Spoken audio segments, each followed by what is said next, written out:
Hey, everybody.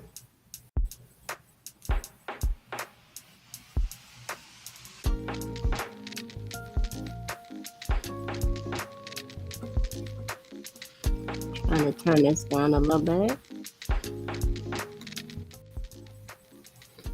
How are you doing on this beautiful Sunday?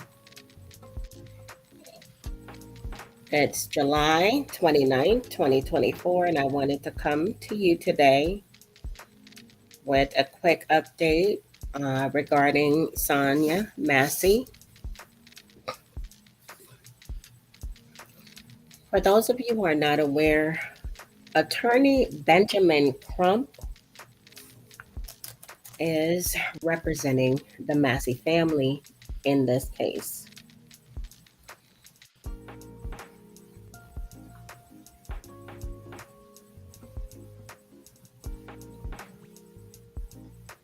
Now, here's some quick facts about the attorney Benjamin Crump. He was born October 10th, 1969. He's age 54.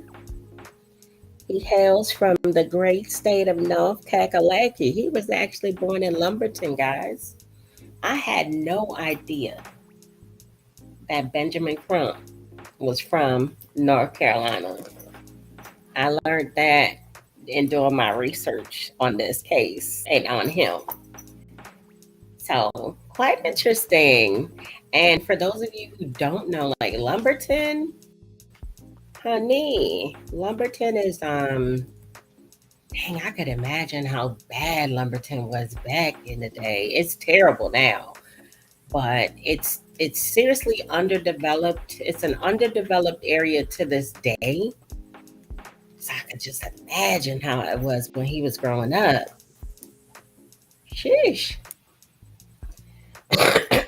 Well, that's where he's from. He is a married man. His wife is Janae Angelique Crump. He has children, Brooklyn, Zeta Crump. I guess he only has one child. Now, his education. He went to South Plantation High School. Y'all hear that? South Plantation High School. You could tell he was born and grew up in the 60s. With a school called South Plantation High School. He attended Florida State University.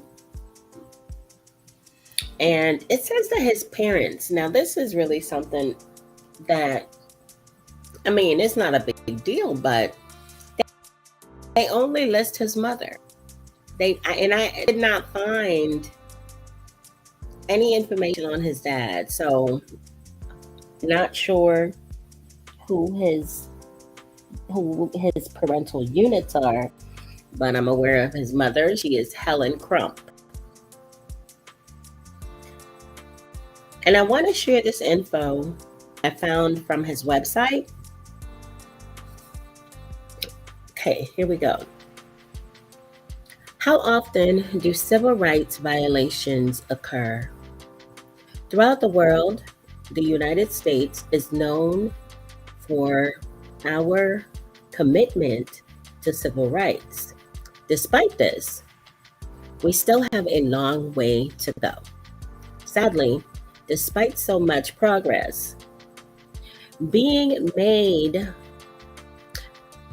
with so much progress being made, civil rights violations still occur for too often. To date, attorney Ben Crump has won over more than 200 cases. 200 cases he's won to date. In my opinion, that's 200 too many. That's an astronomical figure, in my opinion, when the United States is allegedly or supposedly based on, home, land of the free, home of the brave. Everyone is equal, and there's civil rights in place for people of color. 200, I mean, that may not seem like a large number to you, but let's take, for instance, the young lady in question that this video is about, Sonia Massey. She should still be here. There's no reason for her not to be here. She called 911 for help. And instead, she was unalived in her home by the very officers that she called for assistance. Now,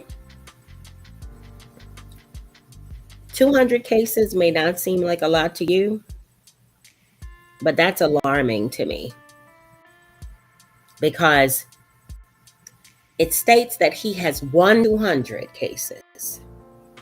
That does not mean that there are many more cases out there that have not been reported, swept on the rug. In the case of Sonia Massey, the police officers made an attempt to describe this incident as a self-inflicted wound. They tried to say that she committed sideways. They made an attempt. There is a recording. It's in my last live stream that I did regarding Sonia Massey. They even didn't tell the family that this was an officer involved puming. So when I say swept under the rug,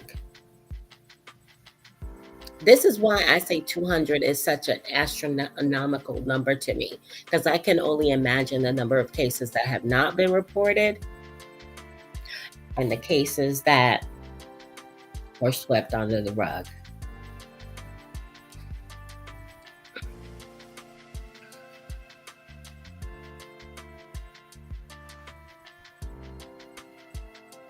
Let me go back now. Attorney Ben Crump has won more than 200 cases relating to police brutality alone. And he's only just beginning. In parentheses, it says Rizzo 2020. And then it says, no matter who you are, if you live in this country, you have the following civil rights: freedom from discrimination if you are a member of a protected class, freedom of speech, religion, and assembly,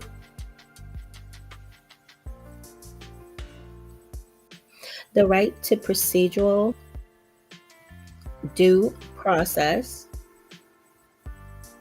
the right to petition the government,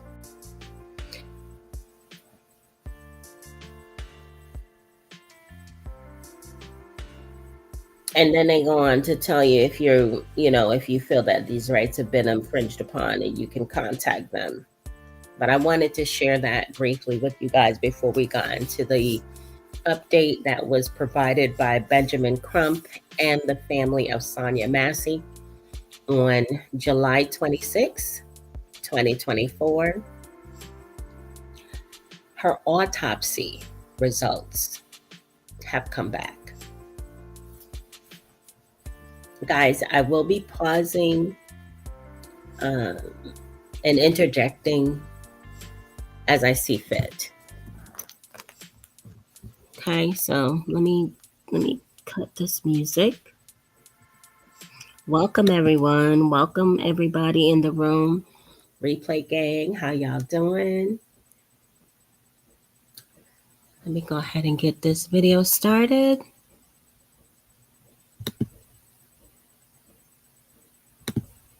Thank you all so much for being. One moment, it's lagging. I got a commercial over here.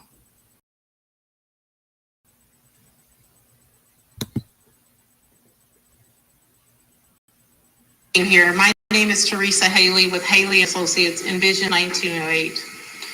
Today is a sad day. You've been here before. We're here to talk about the results of the autopsy. I am so grateful to have Attorney Ben Crump with us. But as I watch the video again, I have to reiterate, Black women are under attack. We fear for our lives as well.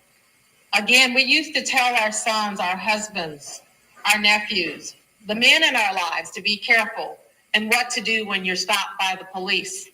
Now we have to tell ourselves, our daughters, our mothers, our sisters, our cousins. As I watched the video, I thought, this is not murder. This is an assassination.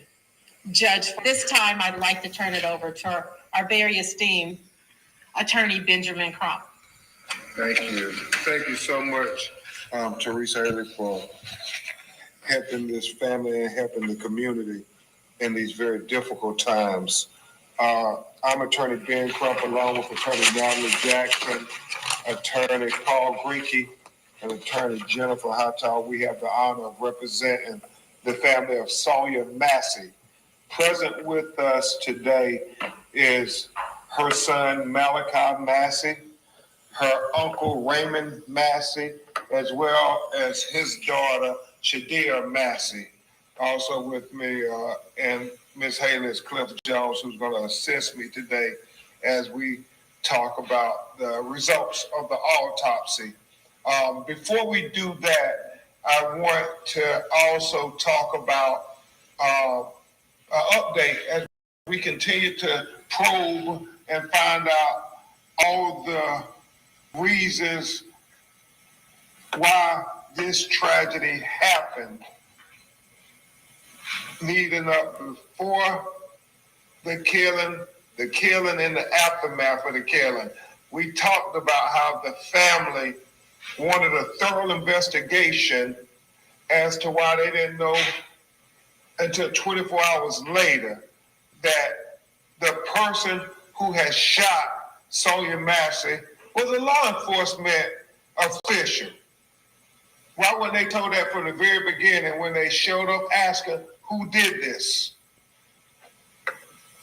Malachi talked about how he was on the phone with the hospital officials, and he kept asking, they kept saying somebody shot her in her face, and told him in graphic detail at 5 o'clock in the morning what happened to his mother, but never told him who.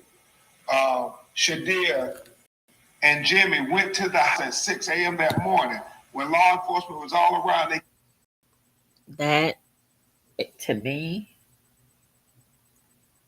is the first part of the attempt to cover this up. That was the first attempt.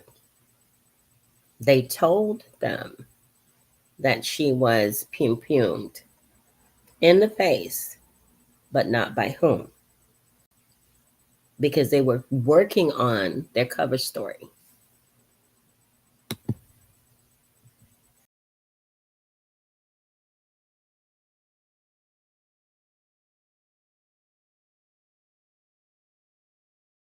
They kept asking questions. Who did this? What happened? Nobody told them that it was the sheriff's deputy, Sean Grayson, who has shot her in the face. They seem to be led to believe that it was some prowler or something, because they started asking questions. Every time they would ask questions, they would be given questions. What was the history between her and the neighbor? And so it was troubling. So we wanted investigation. And I say we, the family, passionately wanted an investigation into that there, because they are suspicious of everybody and everything. Wouldn't you be if this happened As to they your should. daughter, your mother? And then we talked with the Department of Justice because we want to know more about the history of this sheriff's deputy who so flagrantly and senselessly shot and killed Sonia Massey with no remorse, no humanity after he did it. Evidenced by the video. People contacted our office since we've had the press conferences, Teresa, and this is why we continue to try to fight not only in the court of law, but in the court of public opinion, because we know we have to fight to get justice. We don't assume that it's just going to happen for Black people in America, even when we got all the evidence in the world, all the visual evidence in the world, we still don't take it for granted. We know the lessons of Laquan McDonald and how the officer got a slap on the wrist, even though that evidence was on video. Exactly. A slap on the wrist.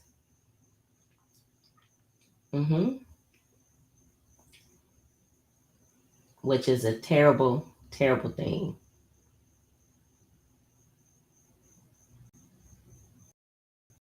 Popular proof of the crime. And we have been made aware that there were some unsubstantiated allegations of excessive force by this officer, allegedly, on 2 occasions. One dealing with an African American who received injuries from allegedly a tasing. But regrettably, before the findings were concluded, the individual wouldn't cooperate because apparently he was dealing with the criminal charges. And so he apparently didn't trust the system to do right by him. So we know that that individual is now considering coming forward. Even though you have to understand, a lot of people, a lot of minorities in America don't come forward for many reasons. They don't call the police for many reasons because things normally don't turn out good for us when we call the police. Obviously, Sonia Massey is exhibit 1, but we're hoping and encouraging him to come forward and tell what happened with his interaction with Deputy Sean Grayson. And then the other individual we know is out there. We don't know what this situation is, but apparently they also complained about excessive, unnecessary force inflicted by the deputy. And the question really goes back to what Sonia's father, Mr. Weirburn, said. With the 2 DUIs, with the reprimand from the Army over serious misconduct, with the 6 different law enforcement agencies in 4 years, with whatever answers he answered in the questionnaires when he was interviewing for the job. When you asked about why did you leave this department, why did you resign from this, were there red flags missed? And should he have been hired in the first place by the sheriff's department? Those questions only get louder. You know, Malachi and Cliff Jones and us, we asked that question, you know, DUI guilty convictions? How do you even have a driver's license? Much less getting a job as a sheriff's deputy. Many questions to be answered. And so we will be sending the formal letter to the Department of Justice with those things that we have been made aware of. And they have promised the family that they will work with the local agencies and they will try to get answers to all of these allegations of other instances of excessive force.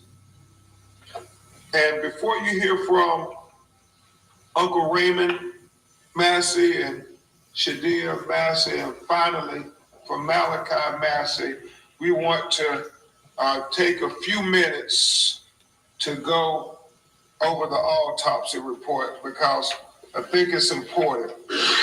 And Teresa, I'll tell you when to turn it over.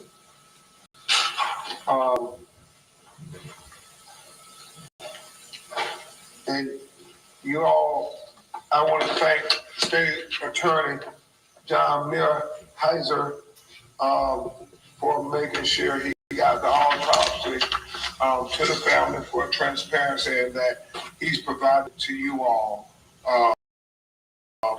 Even though the family takes great and well, the Sheriff's Department, they have been very grateful that Mr. Mearheiser's office has to be very transparent and very respectful to them as victims. And so he made sure that this autopsy report was released, and it should give you a lot of the things, answer a lot of the questions that you all asked previously. The biggest thing on the autopsy are the findings, and we will go through those. The conclusion is based on the information available to me and on the autopsy findings. It is my opinion that Sonia Massey, a 36-year-old Black woman, died as a result of a gunshot wound to the head. And then it goes on to in more detail. And it says the gunshot wound of the head, A, the entrance was beneath the left eye. The injury, proliferation of the left internal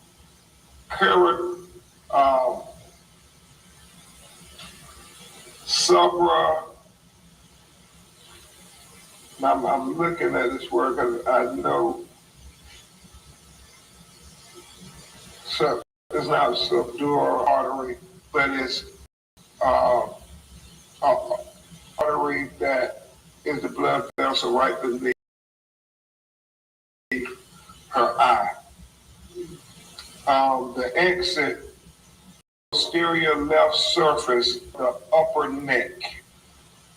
Associated injuries, skull fracture, subdural hemorrhages, direction, front to back, downward and slightly right to left. Range, no soot or gunpowder stippling on the skin. You can turn it over. And I would tell you, they have an anatomical that is very important here. Obviously, we have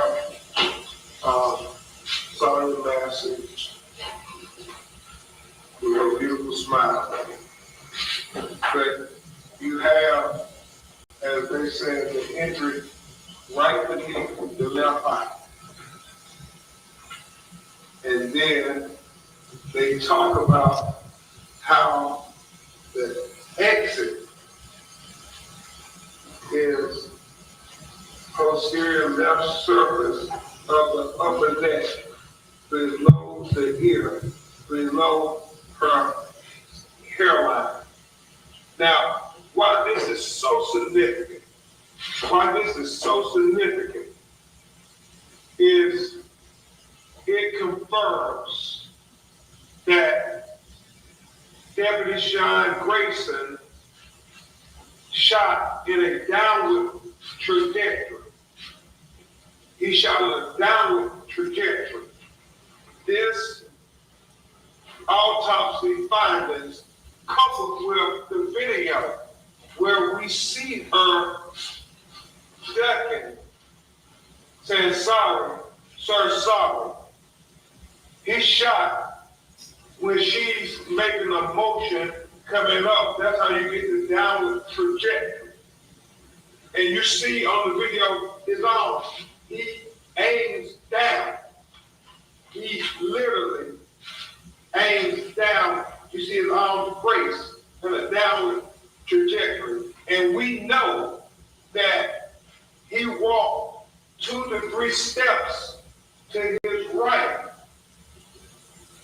out away from the counter, where it was, we believe, from objective observation, to get a better shot at Sonya Massey. And when Sonya Massey was staring at the barrel of his gun, we see on the video what she did. She stooped down and said, "Sorry." And we believe that the bullet, the shot, was shot while she was in a stupid position coming up. And that's how you get the downward trajectory. And the autopsy confirms what everybody already knew on the video, that this was just a senseless, unnecessary, excessive use of force. Completely unnecessary. Certainly not justified. I mean, how can you justify this?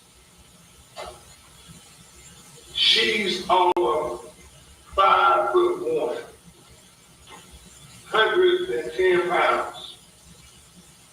He's approximately 6'5" tall, approximately 260 pounds.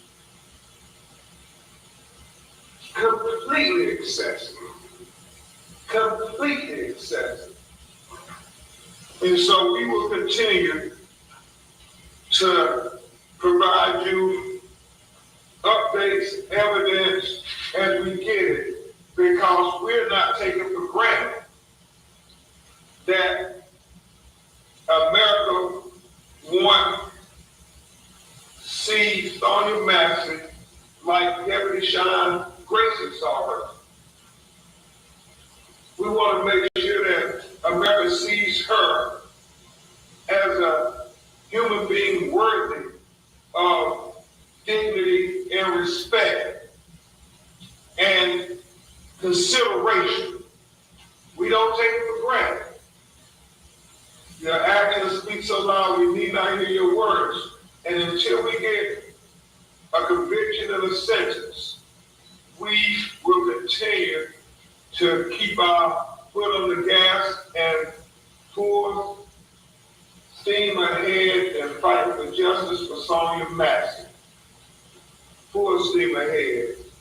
We understand far too often, especially as it relates to Black women in America, there's not equal justice. There's not equal justice. And just like Sonya Massey said, and I continue to use her words, until this discriminatory criminal justice system gives full justice for the death of Sonya Massey, we rebuke you in the name of Jesus. Yes. Justice for Sonya Massey. Justice for Sonya Massey. Justice for Sonya Sonia Massey. Justice for Sonia Massey. At this time, you will hear from Uncle Raymond Massey, Mr. Wilburn, her father, Miss Donna, her mother couldn't be with us today. And I really appreciate Malachi being here. This is very emotional. Even seeing these pictures, even though he hasn't been able to watch the video, because that's his mama. You can't. Who wants to see their mother get killed like an animal? But even this was emotional for him, but he understood why we have to do it so we can get justice for his mother. So we're going to hear from Raymond Massey, and he's going to talk to you about the families continuing to struggle in these difficult times as they fight for justice. And then we'll have his daughter talk to you. Mr. Raymond.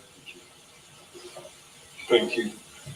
I wanted to tell you that I loved Sonia very much. She was a beautiful Black queen. She is the only family member that me and my wife was talking last night about. I've never once seen her angry or mad. She was always full of love, and she loved her kids and God.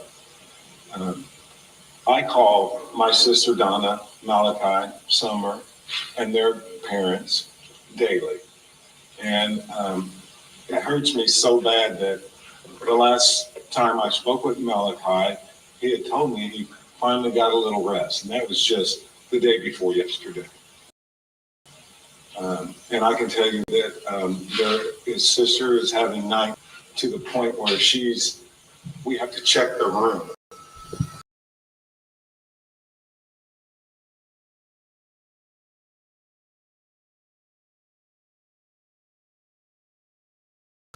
It was so hard. It's hard for me. My daughter and my nephew had to go in the house and clean up blood. And that just hurts me to hurt. And after Attorney Crump had talked about the autopsy, that is exactly why he needs to be prosecuted to the fullest extent of the law. Thank you, Mr. Massey. Thank you very much, Mr. Massey. Now you will hear from Shadia Massey, who is her first cousin, Raymond's daughter. And even though she has 3 other sisters, she was raised with Shadia, and they were like sisters. And Shadia was the first family member to arrive at the scene. And obviously the emotion of seeing your sister, blood everywhere, and how she tried to clean the blood up. So Malachi and Summer, her children, wouldn't have to see their mother's blood when they came in the house to get their clothes. So Shadia Massey will try to speak to you from the heart. Hello. Sonia meant the world to me. I loved her so much. This tragedy has been too much on my family. Her kids, her daughter cannot sleep at night, y'all. She's in one household, I'm in another household. For her to go to the bathroom, she has to be on FaceTime with me. For her to get a drink of water, she has to call us before she get out her bed. You know, this is the hardest thing that we have ever been through as a Massey. It just breaks my heart that our family has to go through this.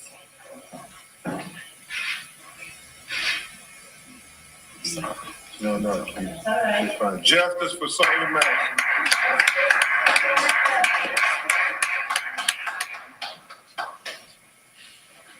And finally, you'll hear from Malachi 5. Okay, hold on, guys. We got a commercial.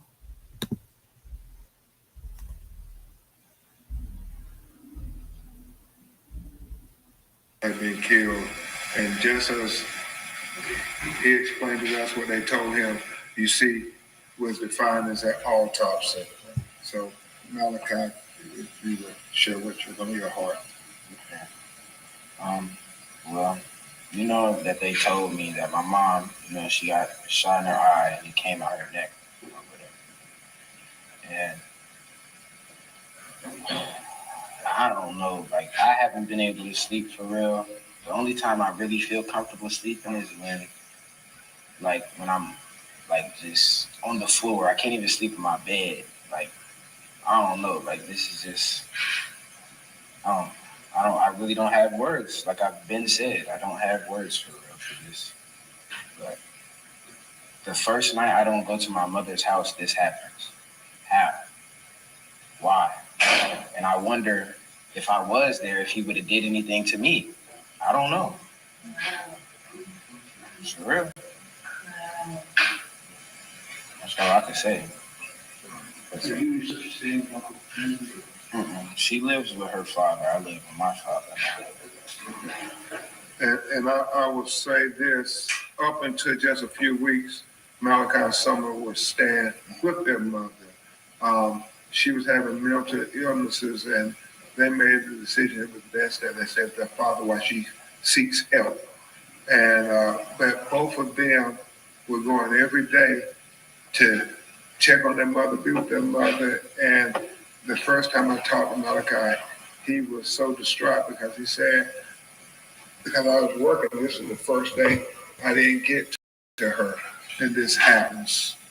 And then the only other thing, Malachi, you may want to tell them is you think law enforcement came there earlier that day. Okay, it was an incident that happened earlier that day, and I talked to two officers or whatever, and I believe that it's the same officer that shot my mother. I talked to his partner first, then the second officer. That's the one that I think the one that did that. I talked to them, and they told me that because she was driving herself to the hospital or something. She wasn't even at the house when this was going on, but she was driving herself to the hospital. They told me that they were going to go there to help her, and then this happens. So she was seeking help because she was trying to get help. And it's like Mr. Wilburn said, she was trying to get help. She needed a helping hand, not a bullet to the face. That's right. She just needed those officers to extend an ounce of humanity, not to kill her. And like we said, mental illness is real. You all may have family members who are struggling with their mental health. They deserve compassion and consideration, not excessive, unjustified force like we saw in that video. So we continue to try to say that Sonia Massey, life matters. She did.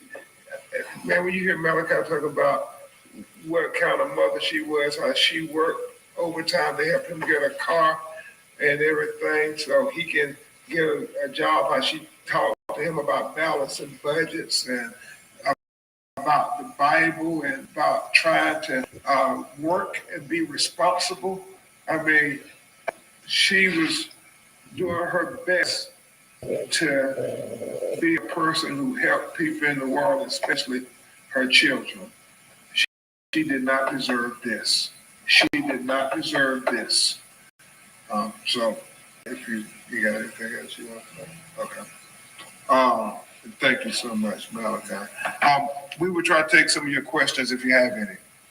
So, I'm sorry, the Malachi was describing earlier on July 5th that there was a response that the same officers. That he said he believes it was the same officers. That's why he believes they knew she was struggling with her mental health. And she had driven herself to the hospital for treatment. She had sought consultation, yes. She had not been in an inpatient program, but she was under doctor's care. Yeah, well, Mr. Wilborn said it, remember the other person, how she was trying to get consultation because she was struggling with her mental health. So Yes, sir. Malachi believes that the officers went to his mom's house earlier That day. the day before, July 5th.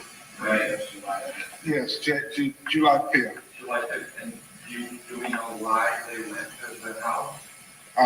No, some incident happened.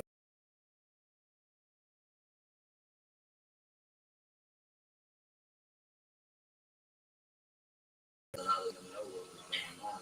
I really don't know what happened before I got there, but I just know that I talked to them and let them know what's wrong with my mother.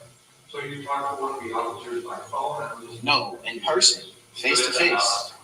Yes, they was at my house. You were at the house at Yeah. the same time visiting your mom? And she drove herself to the hospital because I don't know why she did, but she drove herself to the hospital. When I got there, it was just the police there. Because my mother called me before all of this happened, and she told me the police was there.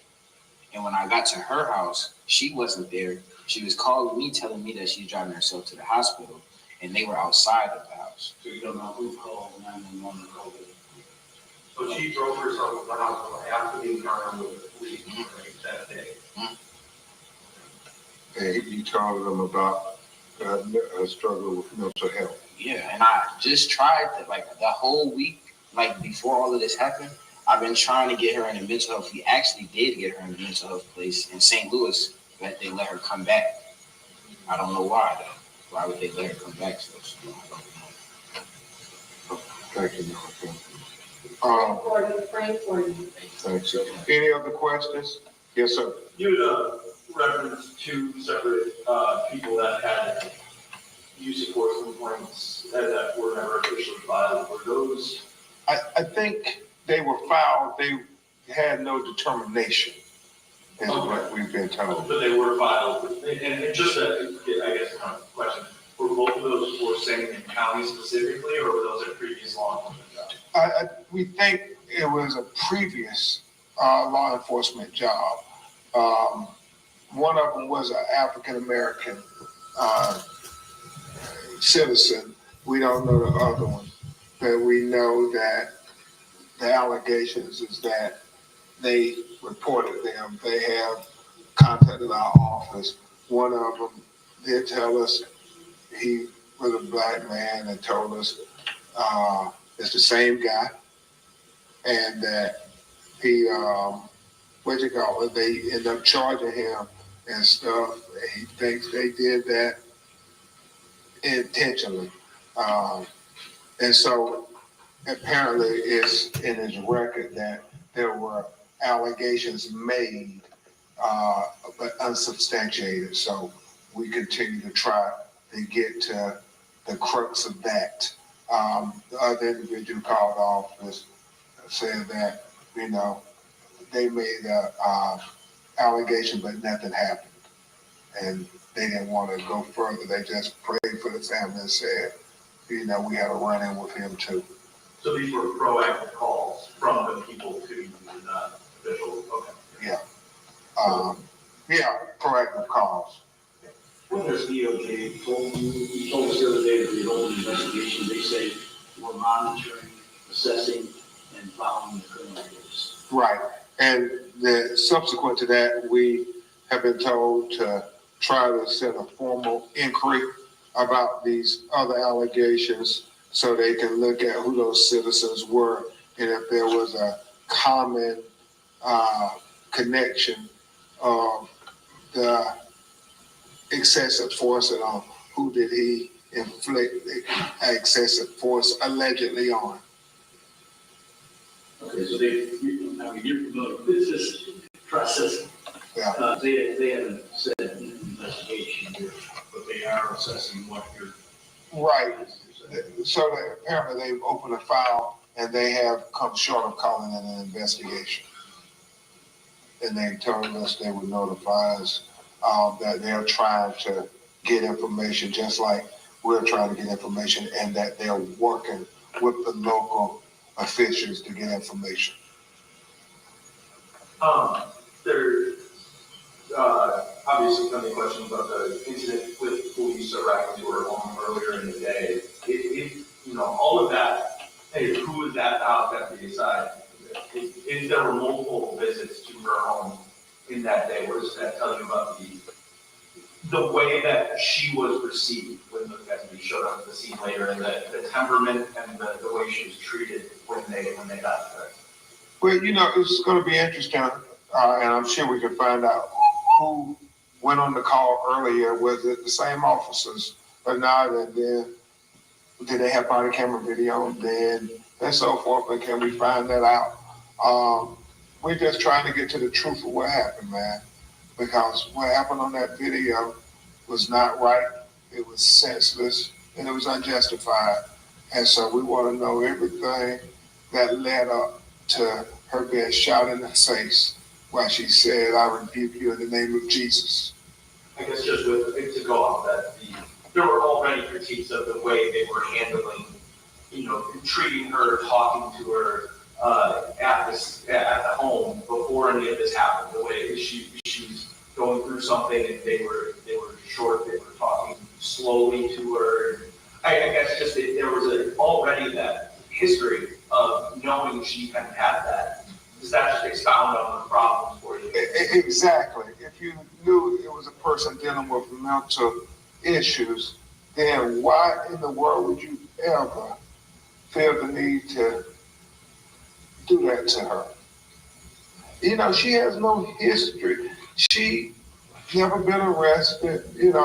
The autopsy, there were no drugs in her system other than medication that we know about. She was just a mother trying to be a mother to her children.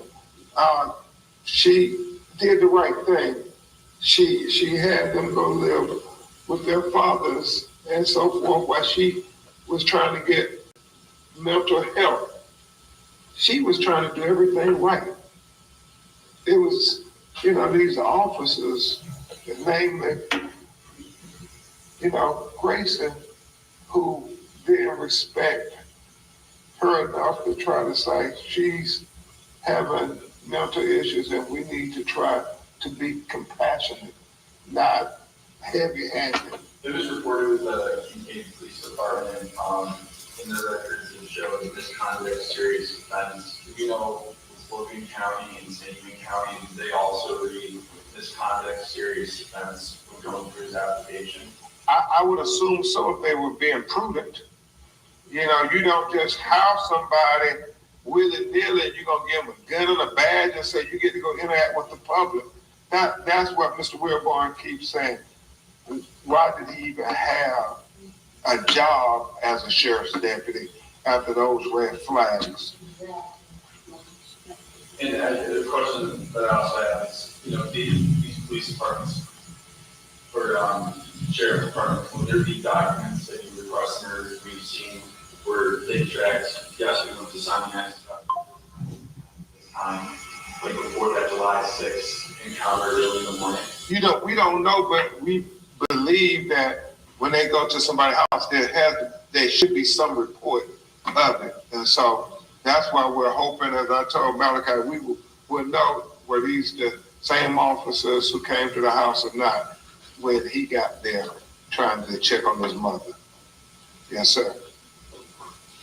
Can you or a family member talk about what they were trying to do specifically to get Miss Massey mental health aid and the St. Louis situation with her being down there? When is the time frame for that stand? And Mr. Wilbur and Brianna are here. I think they were the ones who were trying to help her with that. Her sister Brianna and you. Okay. Do you know how long she was supposed to stay in St. Louis? It was supposed to be 30 days, but then she got out after 2. 30 days, but they released it after 2. That's what she said. Was it voluntary? Yeah, it was Voluntary. They made it, and like Malachi talked to Mr. Jones and I, the reason his sister and he were not staying at his mother's house anymore was because she was going to be at the mental health facility in St. Louis. And yes. You know the name of the facility? It's Grand Prairie or something. I don't know. No, we'll get it. Yes, sir. Yes.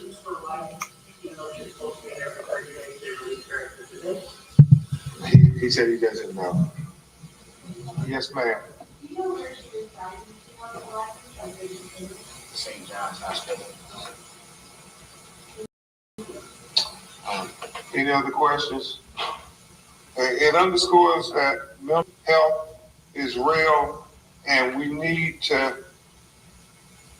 understand that people who are trying to get help need us to be considerate of their efforts to try to better themselves.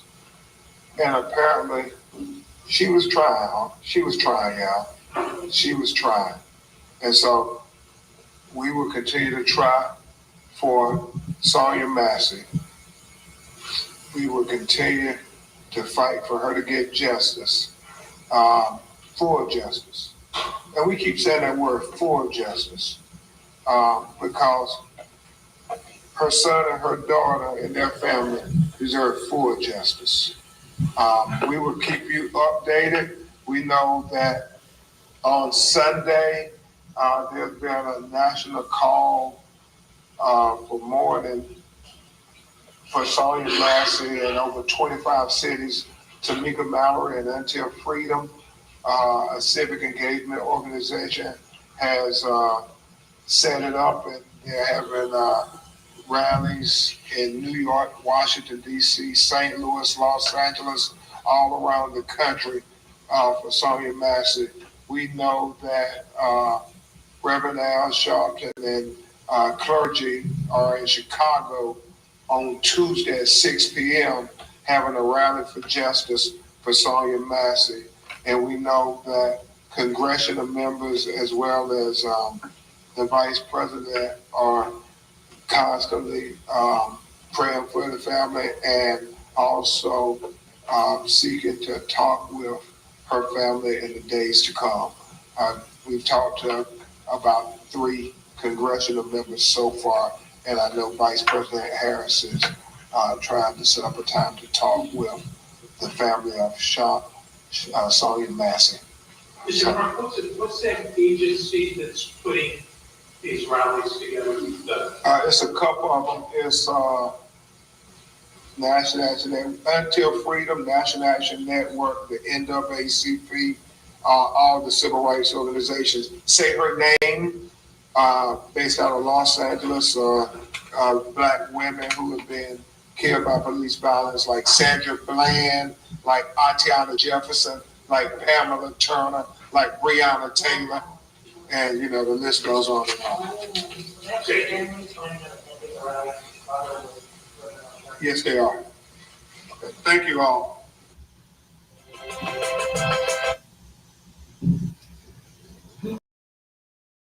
Okay, so validly interesting.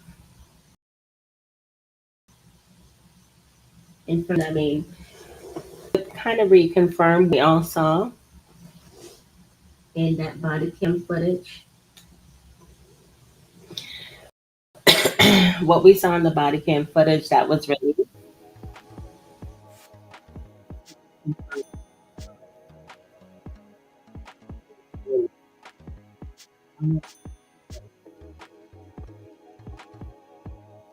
In her face. Now, well, I didn't know it exited out the back of her neck at the trajectory that the coroner's office gave to show. So he basically pumed her when she crouched down, not really giving her a chance to fully stand up. Because she did stoop down out of the way and say, "I'm sorry."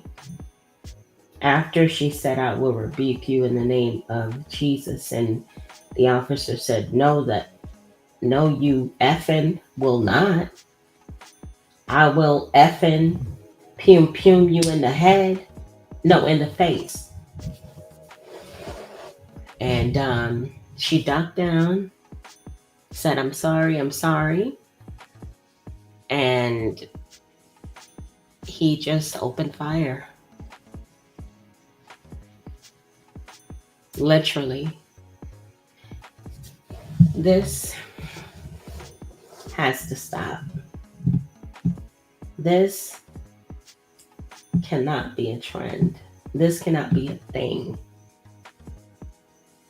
And I am hoping that, I'm sure that Attorney Crump is going to hold the deputy's office liable, because he should not have had on that uniform.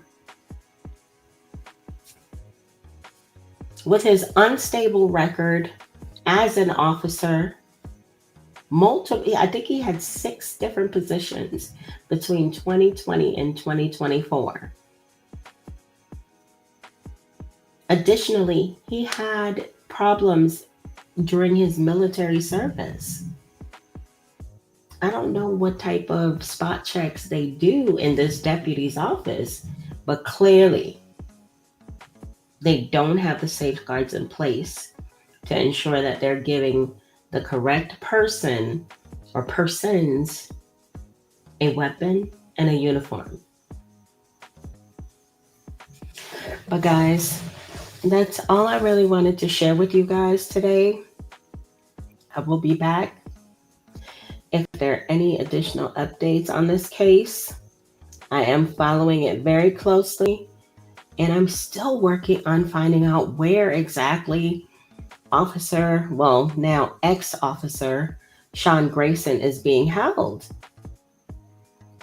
I'm trying to find that out because I'd like to get a copy of the indictment, the arrest affidavit, all of it. And I want to follow his legal case as I follow Benjamin Crump's, the civil rights part of it. So I want to follow both. But guys, stay tuned. I will be calling out to that area tomorrow.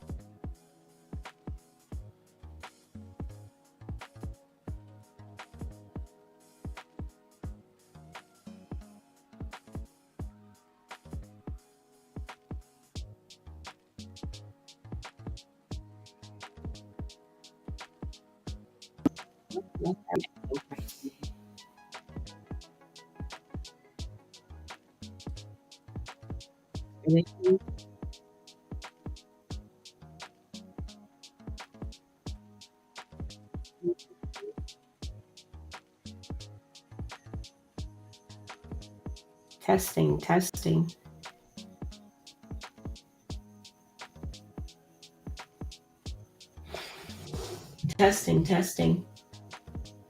Okay, great. I don't know what happened to my mic, but I was going to tell you guys, as I was saying, I'm going to be following the civil rights side of this as well as the criminal side.